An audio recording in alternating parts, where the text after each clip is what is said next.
Hello दोस्तों, पहले आप आगे की कहानी सुनिए, तभी आपको कहानी का आनंद आएगा और समझ में भी आएगा। आगे आप लोग सुनिए। मार दो भाई तुरब की चाल, अब तो मानना ही पड़ेगा कि हम हारे तुम जीते। यह कहते हुए विनोद ने गाड़ी स्टार्ट कर दी। पहले ही गियर में कार कोठी से बाहर निकली तो बाहर काफ़ी सन्नाटा था। चारों तरफ भयंकर खामोशी, जैसे किसी शमशान घाट में होती है। शहर से दूर बस्ती जो आनंद विहार कहलाती थी, उसमें सभी अमीर लोग ही रहते थे, जिसमें अधिकतर कारोबारी लोग ही रहते थे। इन लोगों को मानवता नाम की किसी चीज़ से प्यार नहीं होता, इन्हें केवल धन से ही प्यार होता है। इसलिए विनोद को इन लोगों में से किसी से भी कोई लगाव नहीं था। जब कोई रात के समय बुलाता तो ये वह एक रोगी और डॉक्टर के रिश्ते तक ही उससे बोलचाल रखता। विनोद को सबसे अधिक चिढ़ तो इस बात से थी कि वे लोग हर चीज़ को धन में तोलना चाहते थे। कार तेजी से भाग रही थी। शहर यहाँ से काफ़ी दूर पड़ता था। आनंद विहार से शहर तक का रास्ता काफ़ी सूना था। रात के समय को स्कूटर, कार अथवा बसें ही इस रास्ते पर देखी जा सकती हैं।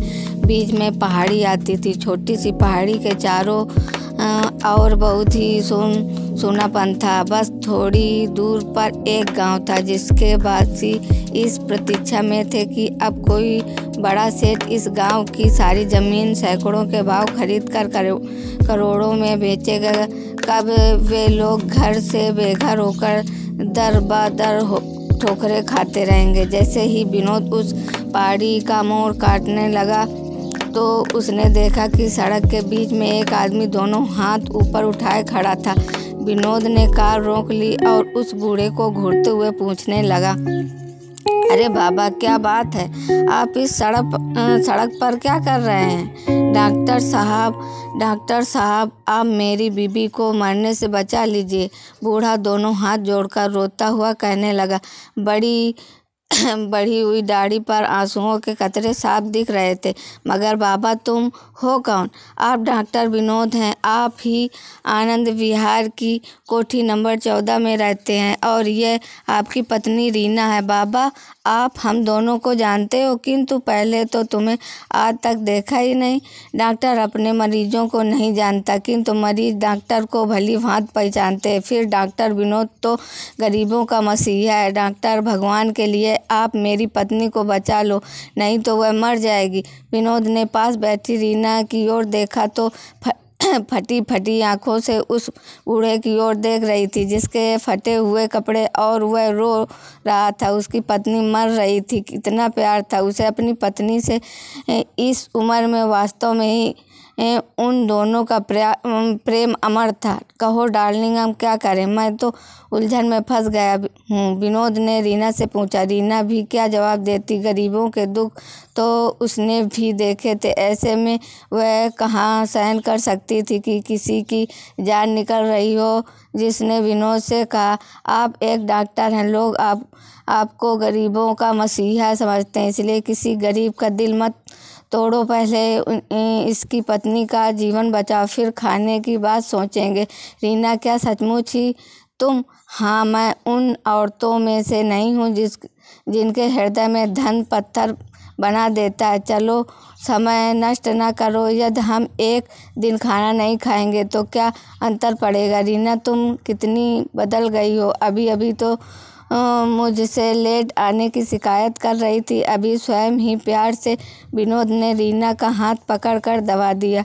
बूढ़ा अब भी सड़क के बीच खड़ा था। चारों ओर भयंकर खामोशी थी। हाँ, आसपास के कुत्ते आकाश की ओर मुंह करके जोर जोर से भौंक रहे थे। बड़ी हुई दाढ़ी, मोटी मोटी लाल आंखें, सिर के बाल उलझे हुए, चेहरे पर झुर्रियाँ पड़ी हुई, देखने में वह कितना विचित्र सा लग रहा था।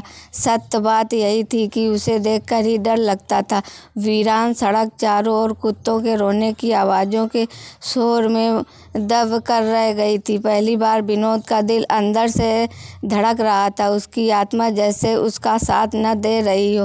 रीना अपनी पत्नी की हालत देखकर और साथ ही कुत्तों के आकाश की ओर मुँह करके रोने की आवाज़ों से कुछ डर सा महसूस करने लगी, परंतु फिर भी उसने अपने आप पर काबू रखते हुए कहा, आप क्या सोच रहे हैं? क्या दवाइयों वाला बैग नहीं है गाड़ी में? रीना, डॉक्टर का आपातकाली बैग तो हर समय उसकी गाड़ी में रहता है, उसकी तो मुझे कोई चिंता नहीं। तो फिर क्या सोच रहे हैं? कुछ नहीं, बस यूं ही, विनोद ने अपनी घबराहट पर काबू पाते हुए कहा। फिर धीरे से कार के पीछे वाली खिड़की खोल दी और उस बूढ़े को अंदर बैठने का इशारा किया। विनोद का इशारा पाते ही वह बूढ़ा तेजी से गाड़ी की पिछली सीट पर आ धंसा। कुत्तों के रोने की आवाज़ पहले से भी तेज हो गई। वैसे तो यह बात प्रसिद्ध है कि एक कुत्ते की आवाज़ सुनते ही आसमान के सारे कुत्ते अपने आप भौंकने लगते हैं। बाबा, किधर चलना है? विनोद ने दोबारा गाड़ी स्टार्ट करते हुए पूछा। यहाँ से हाथ वाली सड़क सीधे ही हमारे गांव की ओर जाती है, आप चलते चलें, आगे चलकर मैं बता दूंगा। विनोद कार चलाने में बहुत होशियार था। रात के समय उसे खाली सड़क मिल जाए तो उसका कहना ही क्या। कार की गति 100 से नीचे नहीं हो सकती। कुछ ही समय के पश्चात कार पक्की सड़क के नीचे उतरकर एक कच्ची सड़क पर चलने लगी थी। उसी से होते हुए थोड़ी दूरी पर वीरान सी पुरानी हवेली थी। बस डॉक्टर साहब, इसी हवेली में। डॉक्टर विनोद ने चारों ओर की भयंकर खामोशी को देखा। हवेली गांव से बाहर अकेली थी। उसके आसपास थोड़े से कच्चे घर थे। लगता था कि इस गांव के सारे लोग सो चुके हैं। पुराने ज़माने की टूटी फूटी सीढ़ी से होते हुए वे सब हवेली के ऊपर वाले भाग में पहुँचे। वहीं सामने वाले कमरे में पुरानी चारपाई पर एक बुढ़िया लेटी हुई हाय हाय कर रही थी। यही है मेरी पत्नी डॉक्टर, यही है, बस इसे बचा लो, नहीं तो ये मर जाएगी। इसे बचा लो डॉक्टर, इसे बचा लो, मेरा इसके बिना इस दुनिया में कोई नहीं डॉक्टर, कोई नहीं। ये कहता हुआ बूढ़ा फूट फूट रोने लगा। उसकी आंखों से आंसुओं के कतरे निकलकर सफ़ेद दाढ़ी पर लटकने लगे। इन कतरों को देखकर यूँ प्रतीत होता था जैसे ओस बूंद सफ़ेद रंग की टहनी पर गिर रही हो। बाबा, धैर्य रखो, हौसले से काम लो, यह ठीक हो जाएंगी, घबराने से कुछ नहीं होता। रीना ने उस बूढ़े की हालत देखकर उसे समझाया। बेटी, तुम तो कोई साक्षात देवी हो, यह पुराने तुम्हारे पति देवता हैं। भगवान तुम दोनों को जोड़ी को सदा सलामत रखे। कितना बड़ा दिल है तुम्हारा। तुम गरीब बूढ़े पर किसी ने भी तो दया नहीं की। कितने डॉक्टरों के पास मैं गया हूँ, बस ही सभी ने मुझे घृणा की भरी दृष्टि से देखा, क्योंकि मैं गरीब हूँ। भला गरीबों को जीने का अधिकार ही कहाँ है? गरीबों को तो बड़े डॉक्टर लोग भी दवाइयाँ नहीं देते हैं। धनवानों की दुनिया है ये। गरीब लोग बिना दवाइयों के तड़प के मर जाते हैं। अमीरों ने ये जीवन भी खरीद लिया है बेटी, क्योंकि आज का जीवन दवाइयों पर ही तो चल रहा है। गरीब से सब घृणा करते हैं। बेटी, तुम दोनों तो स्वर्गलोक से आए हुए शिव पार्वती का रूप लगते हो। तभी तो तुम मेरी पत्नी